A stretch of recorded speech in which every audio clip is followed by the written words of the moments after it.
শুভ বিবাহ বার্ষিকী প্রিয়। তো দেখতে দেখতে অনেকটা বছর কাটিয়ে ফেললাম, বুঝতেই পারলাম না। তো যাই হোক, আজ আমাদের ম্যারেজ অ্যানিভার্সারি।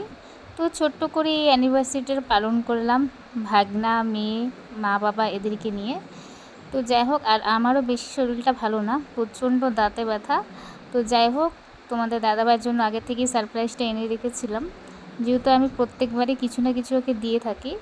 তো যাই হোক, ছোট্ট করে একটা কেক অর্ডার করলাম, তারপর তোমার দাদা ভাইয়ের জন্য একটা ছোট্ট গিফট আনলাম। তো বাচ্চাগুলোকে বললাম, বাবা তোমরা চোখটা ধরো, এদিকে দেখো মা পাশে বসে আছে। তো ওদেরকে বললাম, তোমরা চোখটা ধরো, দেখো ওকে যেভাবে চোখটা ধরেছে কি বলবো। আর তোমাদের দাদাভাই বুঝতেই পেরে গেছে ওর জন্য আমি কি নিয়ে এসেছিলাম, মানে বুঝতে পেরেছে, যেহেতু আমি আগে ওকে জিজ্ঞাসা করেছিলাম যে তোমার কি ভালো লাগে ব্রেসলেট এরকম টাইপের। তো বললো হ্যাঁ ভালো লাগে।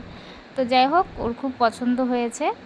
আর এদিকে দেখো বাচ্চাগুলো কেক নিয়ে কাড়াকাড়ি। তো যাই হোক, আমার প্রচণ্ড দাঁতে ব্যথা, আমি শুয়ে পড়েছিলাম রাত্রে। আমি ভেবেছিলাম হয়তো ও কোনো গিফট আনিনি। তো যাই হোক, রাত্রেবেলা ও আসলো, ওর তো প্রচণ্ডই কাজের চাপ, সময় দিতে পারে না ঠিক মতো। তো প্রচণ্ড দাঁতে ব্যথা, আমি মুখে ওষুধ দিয়ে আর কি শুয়েছিলাম, সেই জন্যই আমি স্টিকারটা এখানে দিচ্ছি, আমার মুখের ভেতরে ওষুধ আছে আর কি। তো যাই হোক, এই যে তোমাদের দাদাভাই আমাকে গিফট দিয়েছে। তো আমি প্রথমে ভেবেছিলাম হয়তো ফুল টুল বা কিছু, তারপর না তাকিয়ে দেখেছি না টাকা। তো যাই হোক, খুব ভালো লাগলো। আর তোমাদের দাদাভাইয়ের গিফটটা কেমন লাগলো অবশ্যই কমেন্ট করে জানিও। তো সবাই ভালো থাকো, সুস্থ থাকো, টাটা।